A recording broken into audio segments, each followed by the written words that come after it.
In this video, I am going to show you how to create a new rule on Outlook. Start by navigating to your inbox or the folder containing the message you want to create a rule for. Right-click on the message to open the context menu. Look for the Rules option, then select Create Rule.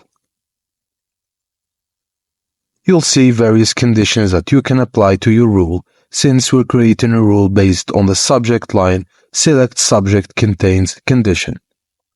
Enter the specific words of the phrase that the email subject contains. Now decide what action you want the rule to perform when the message meets the specified conditions. Select Move the item to folder.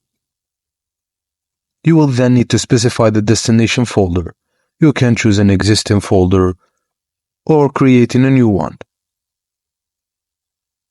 Once you've set the condition and action, review your rule settings and ensure they are correct.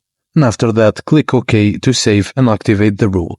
Thank you for watching, and please don't forget to like and subscribe for more.